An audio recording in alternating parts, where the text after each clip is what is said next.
This video is sponsored by Rich Wallet. The average villain story in the 21st century starts with a fat bully named Mike pushing you off a swing in kindergarten. This is exactly how modern day keyboard warriors are born.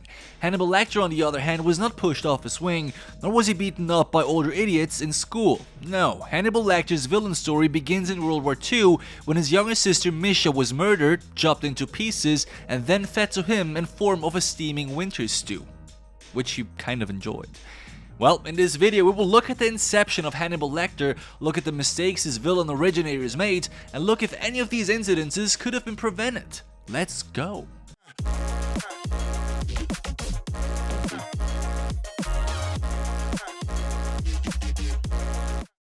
Rich Wallet and I have partnered up for Father's Day to show you their epic selection of wallets. For the past weeks I've been testing this 18 karat gold Rich Wallet and it feels great. It looks beautiful, the size is perfect, and the looks I get when I pull it out are golden. It holds up to 12 cards, has a cash strap, and there are over 30 styles to choose from. It also comes with this mini DIY set, including a screwdriver that lets you switch the cash strap into a cash clip, in case you favor that. It's a cool wallet to have, and it feels like it will hold up for years to come. If you like what you see, check out their wide selection of wallets via the link in the description and find the style that suits you best. Get also a 15% discount with using our promo code BINGE. All the info you need, you will find in the description. Thank you so much, Rich Wallet, for supporting this channel and sending me this epic little thing. Hannibal is a young kid of nobility living in Lithuania. The reason why it is okay to assume that he is of nobility is because he lives in a castle. As World War II is just broken out and Eastern Europe is in chaos, his family too is in need to escape. They pack necessities, leave the castle, and seek refuge in a forest cottage for the time being. But it doesn't take too long until they are found by Soviet soldiers. Now they don't mean no harm and just look for provisions, which is fine.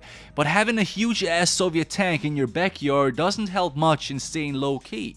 It takes only 5 minutes until a bunch of German fighter planes catch wind of them and rain down with shots.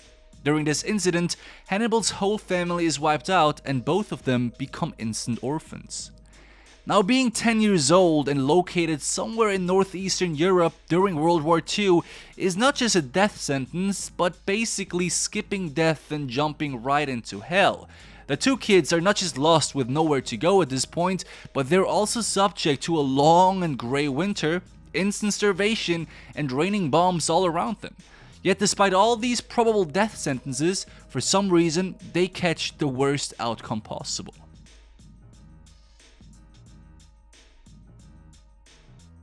Now just a few days pass after they have witnessed their parents being killed before they are found by them.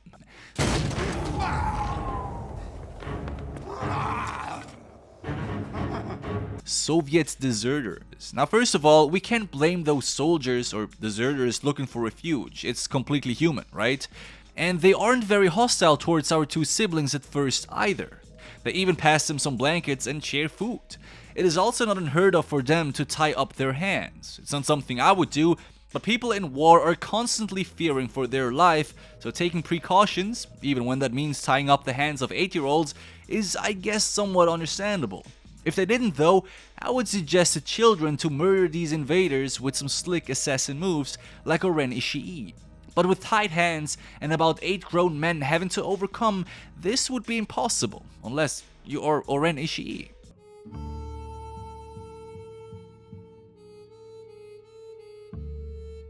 Now a few days pass and apart from raw pigeons and frozen rodents, the men can't get their hands on anything edible. And that is when they hear young Misha coughing. They realize that she suffers from pneumonia and is therefore bound for death, which is a ridiculous justification really. First of all, just because someone is coughing doesn't mean that she is terminally ill, and since every person on this planet is bound for death anyway, taking someone's illness to justify killing them is just wrong. But this tiny cough, however, is what leads to the killing and cooking of her. Now apparently, and this is only something we find out much later in this movie, she's also served to Hannibal, which could explain his distinct taste for human flesh later on. It may be a subconscious thing. Now here's my line of thought for that. Firstly, there are 8 starving men who have literally killed and eaten a young child to survive. Why would they share their food with Hannibal, a stranger? Secondly, even if you wanted to share your food with a stranger, how in the world can you come up with the idea to feed someone's sister to her brother? I mean, murder and cannibalism is one thing, but this is completely messed up. It could very well be that Hannibal knew that he was eating his sister. It is never implied, and pure speculation on my side, but people do weird stuff in the eye of death. You see, survival instinct is not something you can just shut off. It's possible that he, at least upon tasting the stew, to some extent, has realized that he is eating his younger sister, but suppressed that possibility and kept on to survive. This would explain a lot. At this point, 8 years have passed and the war has come to an end. The countries are nevertheless poverty-stricken and shattered. Morale is low and food is scarce. On top of that, Hannibal must reside in an orphanage that is literally built into the castle which he once called home. Can you imagine the humiliation after everything that has happened? Having to share your own castle with those peasants is a disgrace. Okay, no wonder he became a serial killer. Of course he is bullied as well. He also refuses to speak and is thought to be mute, which is not true. Now one evening, after he is fed up with all of this, he retrieves a bunch of old letters his family has hidden before they left for the cottage 8 years ago. Through those letters, he learns the address of his uncle and decides to go and look for him. The question really remains, why only now? He could have done so much earlier, considering that he has been in here for years. Perhaps he waited to reach a certain age or so his solo travels wouldn't be suspicious, but I am not sure.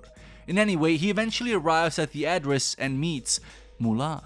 That's right, he meets Lady Murasaki, who seems to be a close affiliate to his uncle. Unfortunately, he has passed away a few years ago and she has inherited his whole estate. Well, look at this, my friends, from orphan living with peasants back to glory. The rising of Hannibal Lecter as we know him starts right here. It turns out that Lady Murasaki is a noble from Japan and was married to Hannibal's uncle before he passed away. Since both have no family left, they develop a strong bond and stick together, which leads to difficulties later on. She teaches him in a wide range of sophisticated skills such as kendo, Japanese flower arrangements, the arts, history, etc. She also becomes his patron and supports his further education in medicine because obviously she is rich as f***. But it doesn't take long until the Hannibal as we know him breaks through the first time. You see, upon a visit to the local market, a nasty butcher harasses Murasaki, which triggers Hannibal so much that he starts a fight. Now this alone is understandable and could happen to any guy whose female companion is harassed, but not many would go as far as, well, Hannibal. They are brought to the police station to clarify but are let go again immediately. But just shortly after this though, our boy Hannibal enters the family room of Lady Murasaki, sharpens a katana, and visits the butcher at the local fishing pond. After a quick talk, he strikes the butcher multiple times and eventually decapitates him with a single strike. Now this is not the crazy thing. I mean, it's a little extreme obviously to kill someone for a catcall, but the real crazy thing is what happens the evening later. Lady Murasaki enters her family room and finds the head of the butcher neatly placed on top of a napkin. Now she condemns his actions, obviously, but not as much as she should have, which is strange. I mean, it's not an everyday thing to walk in on a cut-off head in one of your rooms, right? If she was seriously worried about Hannibal and his future, which a decapitated head should indicate, she should have intervened more decisive. Huh? It isn't that easy though, is it?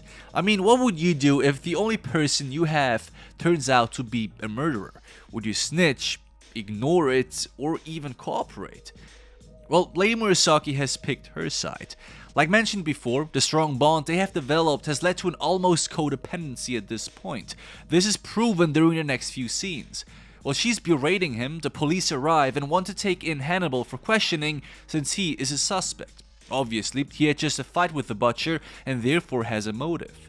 Here comes the cherry on top. While he is being questioned with a lie detector that doesn't show anything suspicious, which indicates the sophisticated nature with which he's able to suppress his emotions, a scream is being heard from outside. When they storm out, they find the head of the butcher pierced on a nearby pole, which of course clears Hannibal's name and puts the police on a wrong route. It's important to note, however, that even though this was done by Lady Murasaki, she is well known around here and the last one to be suspected. So if anyone could have pulled this move, it was her. So although questionable, it was a clever move on her behalf.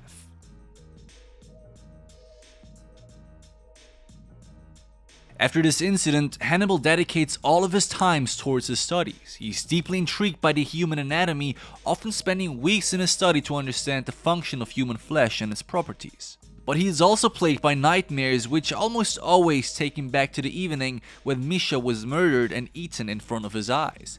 But these nightmares and the occasional flashbacks he experiences are very fragmented, which is typical for PTSD. So like every other evil genius bordering craziness, he decides to trip his balls out. He uses a drug which seems to be a strong sedative with some hallucinogenic properties to dig deep into his subconscious and remember the details of that sad night.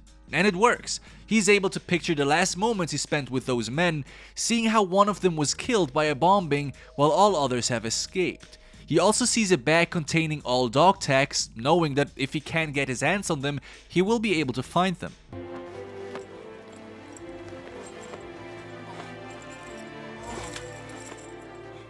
So he packs his stuff and travels to the old lodge in Lithuania, where he had lost his whole family. Upon entering the country though, he is shadowed by one of the men from back then, which is an odd coincidence, but nothing unheard of. Once he arrives at the old lodge and goes through the burnt trash, he finds not just the jewelry his mom has hidden, but also the bag containing the dog tags. At the same time, the guy who has shadowed him tries ambushing him from behind, but is no match for him. He's knocked unconscious and, well, becomes Hannibal's second victim ever. Do you remember the bathtub bubbling on the stove? She was dead anyway, I swear. Now before our boy decapitates him too, this time with a rope, a tree, and a horse, he can find out the names and locations of all other men who took part in his misery back then. Mission accomplished. You see, other than the men not committing the war crimes they had committed, and other than Lady Murasaki intervening more firmly when she had found the head, so far there was nothing that could have been done to prevent Hannibal from acting the way he does. You see, there is a big free will implication here, which is, if you had experienced the exact same things that he has, would you be able to act differently?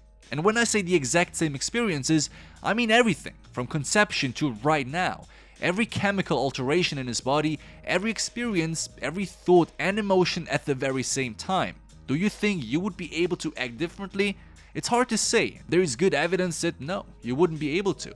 This does not mean that his actions are justified, but it means that only anyone else but him would be able to put an end to the rising of Hannibal Lecter. Meaning so far, the biggest opportunity to stop him had Lady Murasaki, who has failed so far. Now strangely enough, her inability to put an end to it seems to be because of love itself. Or is it?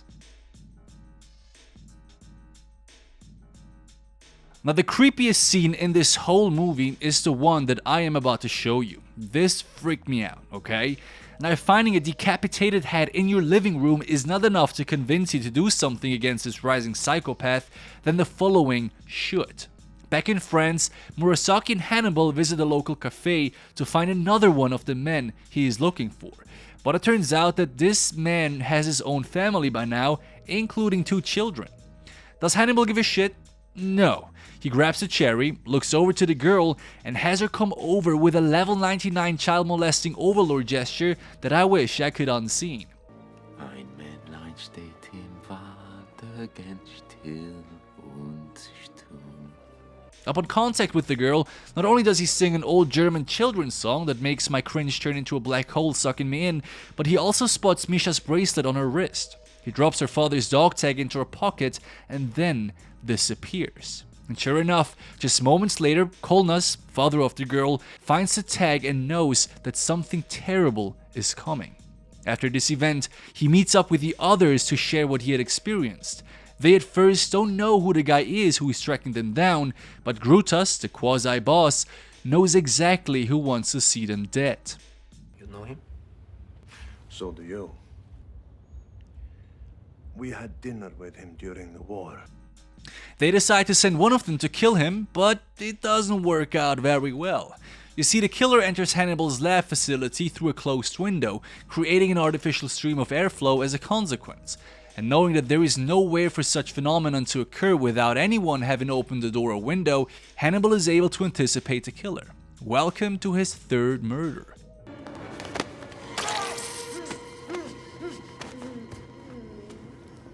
Now, I'm not sure how many people you need to kill before you are considered a serial killer, but he is certainly on the right path. Now anyway, after torturing the guy to gather more information, he drowns him in the most cruel way and then is surprised out of nowhere by a detective once again. Now to be fair, this detective sucks. He literally missed the murder by 2 minutes and can't figure it out, even being on site. On the other hand, his opponent is one of the most sophisticated murderers of all time, so perhaps blaming him is wrong. Well, next to Lady Murasaki, this guy has the best cards to stop Lecter and change the course of time.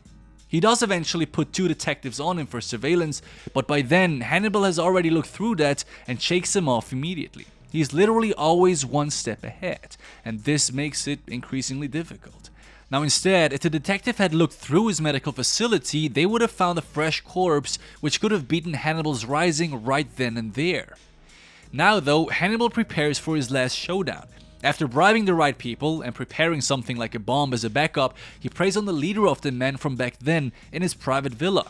This guy, other than coldness before, has not become a better person. In fact, he became a human trafficker that preys on weaker people and makes a living out of this. Looking at this right here, you could almost think that Hannibal is a preformed Batman if he played his cards differently. Anyway, this first confrontation does not turn out well. After Hannibal surprises him in his bathroom, he is overpowered and almost killed. Only the prepared bomb in a basement that blows up can help him to get out of there again. The problem now, however, is that when he comes home, he realizes that someone has broken into his apartment and abducted Murasaki. Now, knowing where Coldness lives, he visits him and pressures him into giving away her location. Now, a very interesting thing here is that it almost seems like he is about to forgive him and choose mercy. But during the last moments, Coldness f***s up and starts a fight, which prompts Hannibal to react and, well, kill him as well. But in this scene, his hesitation is very peculiar. It does indicate some source of empathy residing in him. And the next chapter further backs this claim. It proves that there is a real chance to stop the rise of Hannibal Lecter if the right people did the right things around him.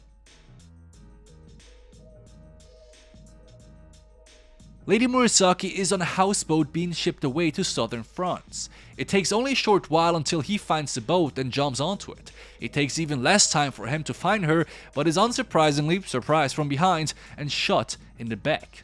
Game over. Now, as we know, this guy loves to play chess and be one step ahead all the time, just like right now. Now, thinking he has been taken care of, Gruta starts assaulting Murasaki, not realizing that Hannibal wore a bulletproof vest. He silently unpacks his knife, stretches out his arm, and cuts through the Achilles of Grutas and has him drop to the floor. Now, before this whole ordeal comes to an end, the secret that I had hinted on at the beginning of this video is finally revealed. Before Grutas is killed, he reveals that Hannibal too had eaten his sister, half conscious, on the verge of starvation. Now, as you can imagine, this triggers him so much that at this point, the rise of Hannibal Lecter as we know him is impossible to undo. Or is it? Let me know.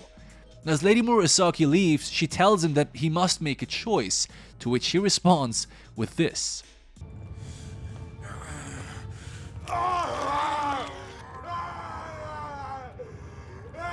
Well, I want to know from you, was there a chance to stop him and turn him around for the better? If so, at what point do you think was it too late?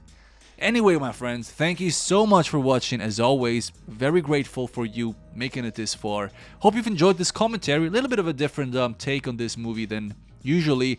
Anyway, next week we'll revisit a fun, more how to beat movie again. So until then, take care, leave us a like, and as always, binge another one. Peace out.